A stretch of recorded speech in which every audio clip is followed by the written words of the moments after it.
ভাটপাড়ার পর এবার কোচবিহার বক্সিরহাটে শাসক নেতার আস্তানায় ঢুকে হামলা। ক্যান্সারে নেই আর ভয়, NCRI-এ হবে এর জয়। আপনাদের ভরসা নেতাজি সুভাষচন্দ্র বোস ক্যান্সার হসপিটাল। ঘরে ঢুকে গুলি চালানোর অভিযোগ। সেই সময় ঘরে ছিলেন না মহিষকুচি 1 নম্বর গ্রাম পঞ্চায়েতের তৃণমূলের অঞ্চল সভাপতি। ঘটনাস্থল থেকে গুলির খোল উদ্ধার করেছে পুলিশ।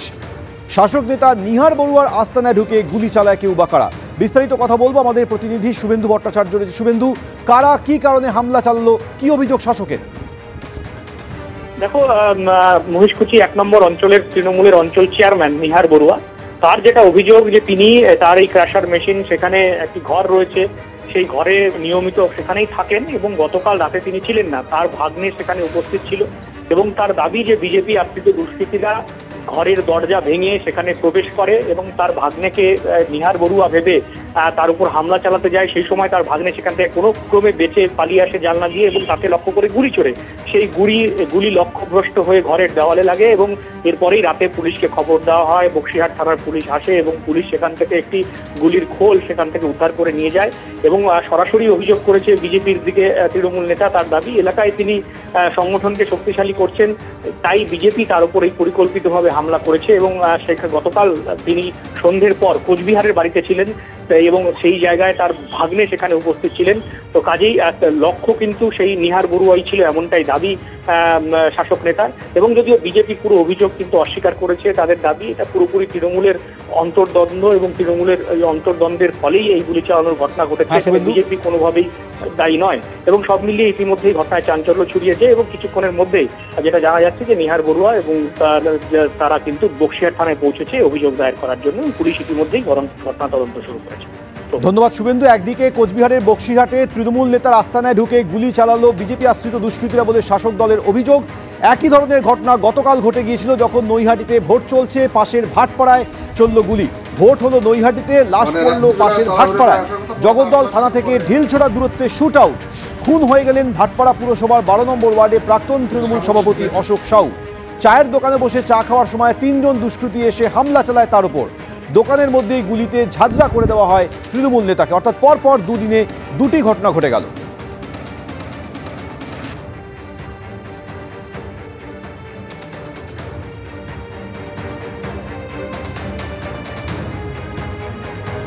নিহত তৃণমূল নেতার পরিবারের তরফে দাবি করা হচ্ছে খুনের নেপথ্যে রয়েছে তৃণমূলেরই গোষ্ঠীদ্বন্দ্ব। সাহিল ছিল কি করে ওর সঙ্গে থাকে। সল্টলেকে বাসের রেশারেশিতে একরত্তির মৃত্যুকে কেন্দ্র করে সল্টলেক 2 নম্বর গেট এলাকা উত্তপ্ত হয়েছিল। বারবার বেপরা গতির বলি হচ্ছে খুদে পড়ুয়ারা, কিন্তু হুঁশকি ফিরছে আদৌ পুলিশ প্রশাসনের? দুর্ঘটনা হলেই তড়িঘড়ি ব্যবস্থা নেওয়া হয়, কড়াকড়ি করা হয়, কিন্তু কদিন পর ছবিটা সেই একই রকম। দুর্ঘটনায় ছাত্রের মৃত্যু, অমানবিকতায় অভিযুক্ত পুলিশ এবং হাসপাতাল। দুর্ঘটনার পরেই কাছের পুলিশ কিয়স্কে গিয়েও কি সাহায্য মেলেনি, এমন অভিযোগ উঠছে। মোবাইল ফোনে ব্যস্ত ছিলেন পুলিশের কিয়স্কে থাকা 3 জন। পুলিশের বিরুদ্ধে চাঞ্চল্যকর অভিযোগ উদ্ধারকারী অটো চালকের। আহত ছাত্রকে হাসপাতালে নিয়ে যাওয়ার পরও অমানবিকতার অভিযোগ। রক্তাক্ত সন্তানকে হাসপাতালে নিয়ে যাওয়ার পরে মেলেনি প্রাথমিক সাহায্যটুকুও। বিসিরায় হাসপাতালের বিরুদ্ধে ফিরিয়ে দেওয়ার অভিযোগ করে পরিবার। সাহায্য চেয়ে ফোন করলেও নির্বিকার ছিল পুলিশ। আমাদের এলাকা নয় বলে ফিরিয়ে দেয় পুলিশ, দাবি পরিবারের।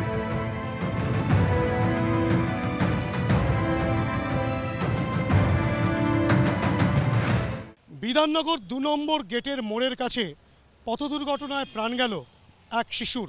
ঘটনাটি ঘটেছে ঠিক বিধাননগর ট্রাফিক গার্ডের যে ট্রাফিক কিয়স্ক, তার থেকে মাত্র 100 পা দূরে সেই দুর্ঘটনা ঘটে। দুটি 215 এ রুটের বাসের মধ্যে রেশারেশির জেরে, সেই দুটি বাসের রেশারেশির জেরেই সেই ছোট্ট বাচ্চাটির কিন্তু প্রাণ চলে গেল। এখানে কিন্তু সেই দুর্ঘটনাস্থল, এখানেই কিন্তু সেই বাচ্চাটি পড়ে যায় স্কুটি থেকে। রক্তাক্ত অবস্থায় সে সেখানে পড়ে থাকে, কিন্তু কোনো রকম পুলিশি সহযোগিতা পরিবারের সদস্যরা পাননি, তেমনটাই কিন্তু তারা বলছেন। এক অটো চালক যেটা স্পষ্টত বলছেন, তিনি উদ্ধার কার্যের সঙ্গে হাত লাগিয়েছিলেন। তিনি যেটা স্পষ্ট বলছেন যে সামনেই বিধাননগর ট্রাফিক পুলিশের ট্রাফিক কিয়স্ক রয়েছে। এই ট্রাফিক কিয়স্ক এতটাই সামনে, সেই সময়ে দুর্ঘটনা ঘটে গেল। একটি বাচ্চা রক্তাক্ত অবস্থায় পড়ে রয়েছে। তার বাচ্চার মা বলছে প্রায় 15 মিনিট মতো রক্তাক্ত অবস্থায় সেই বাচ্চাটি পড়েছিল, কিন্তু তারপরেও মাত্র 100 পা দূরে যেখানে দুর্ঘটনা ঘটেছে সেখানে কিন্তু কোনো পুলিশ গিয়ে পৌঁছতে পারল না। আরও অভিযোগ সেই বাচ্চাটির পরিবার করছেন। বাচ্চাটির পরিবারের তরফ থেকে যেটা বলা হচ্ছে, প্রথমে একটি বেসরকারি হাসপাতালে নিয়ে যাওয়া হয়, সেখানে প্রাথমিক চিকিৎসার পর সেখান থেকেই অ্যাম্বুলেন্সে করে পাঠিয়ে দেওয়া হয় কোনো সরকারি হাসপাতালে, এবং স্বাভাবিকভাবে সেই পরিস্থিতিতে বাচ্চাটির পরিবারের সদস্যরা সেই বাচ্চাটিকে নিয়ে ফুলবাগানের বিসি রায় হাসপাতালে নিয়ে গিয়েছিলেন চিকিৎসার জন্য।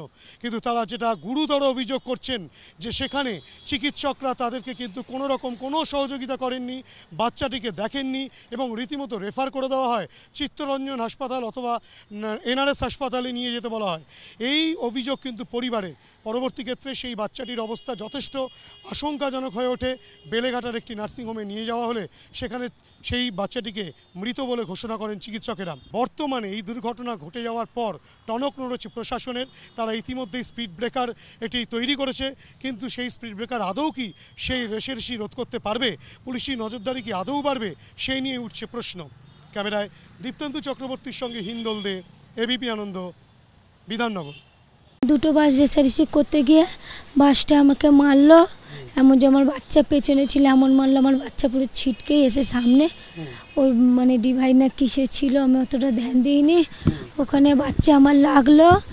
বাচ্চা আমার ছটপট করছে, দাঁত লেগে যাচ্ছে, খিঁচ ধরে যাচ্ছে, ও জল দিচ্ছে। আমি বললাম যে তাড়াতাড়ি আমার বাচ্চাকে হসপিটালে নিয়ে চলো। আমি ওখানটা পুলিশকে দেখিনি, কি ট্রাফিক পুলিশ তো তাকে সাইডে ছিল কি, আমি কোনো পুলিশই দেখিনি। মানে রাস্তার প্রতীক যারা থাকে ওরা জল টল দিয়ে টিয়ে একটা লোক একটা অটো ধরে, আর আমি হসপিটালে বাচ্চাকে নিয়ে এলাম নরসিংদীতে। ওরা নিল, ওরা কি অক্সিজেন দিল আর কি প্রেশার মাপছিল। তারপরে ইমিডিয়েটলি ওরা বললো যে কি পার্ক স্ট্রিটে একটা চাইল্ডের কি আছে যাই না, বলে ওখানে নিয়ে যেতে হবে। শিশু হসপিটালে নিয়ে গেলাম। শিশু হসপিটালে বাচ্চা আমার বাইরে পড়ে রইলো, কেমন করছে। আমি ডাক্তার একটা মহিলা ছিল, উনি আসছে না। তারপরে আমি গেলাম, গিয়ে বললাম বাচ্চা আমার ঘাড়ে টাড়ে বুকে এইসব মাথায় দিকে লেগেছে। তা সেই বাচ্চা ডাক্তার দেখলো না, বললো এখানটা বাচ্চাদের এই মাথার এই নেই ওই নেই এইসব, আপনারা এনআরএসে নিয়ে চলে যান। বারবার রিকোয়েস্ট করছি, বলছে প্রেসক্রিপশান কইছি আগে হসপিটালে দেখিয়েছি। আমি বললাম তো দেয়নি। ওরা একটু আমার বাচ্চাকে দেখলো না, কাছে এসে কোনো ডাক্তার ওই শিশু হাসপাতাল ফুলবাগান। তারপরে আমি যেখানটা ওই নর্থসিটি ওখানে কয়েকটা অফিসার এসেছিল, আমি তাও আমার ফোন নাম্বার নিয়েছিলাম। আমি ফোন করলাম যে বাবু একটুখানি আসুন স্যার, যে এরা আমার বাচ্চাকে চিকিৎসা একটু বলুন অন্তত। ওরা বলছে আমার এরিয়া না, যেতে পারবো না। এটা কোন পুলিশ বলছে? এইটা ওই বিধাননগর পুলিশ, বিধাননগরই পুলিশ হবে এটা। তারপরে আমি তাড়াহুড়ো করে বলছি এনআরএসে নিয়ে চলে যান। এনআরএসে নিয়ে যেতে যেতে আমার বাচ্চা আরও শরীর খারাপ। সামনে বেলেঘাটে একটা নার্সিংহোম ছিল, ওই জায়গাটা নিয়ে গেলাম। দেখে বলছে যে 10-15 মিনিটের মতন হয়ে গেছে, ও মারা গেছে। যখন হাসপাতালে বাচ্চাকে পাঠিয়ে দিয়েছি তখন দেখছি একটা ট্রাফিক পুলিশ কি কোনো পুলিশ নেই।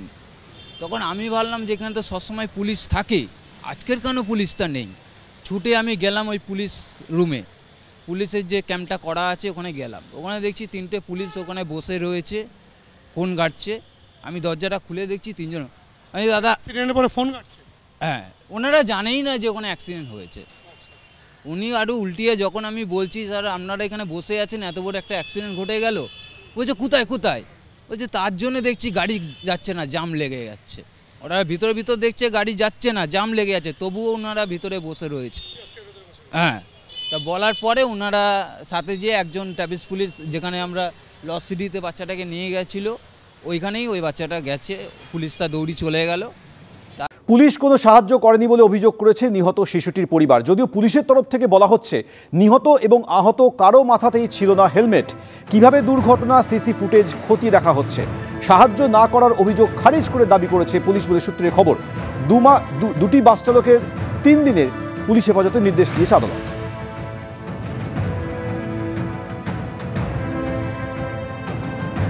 বিসি রায় শিশু হাসপাতালে নিউরো সার্জারি পরিকাঠামো নেই। সেই মুহূর্তে নিউরো চিকিৎসার প্রয়োজন ছিল, পরিকাঠামো না থাকায় অন্য জায়গায় যেতে বলা হয়। যেখানে পরিকাঠামো আছে সেই হাসপাতালে যেতে বলা হয়। আমরা কাউকে ফিরিয়ে দিই না, কিন্তু কিছু করার ছিল না। হাসপাতাল থেকে আহতকে ফিরিয়ে দেওয়ার অভিযোগে দাবি অধ্যক্ষের।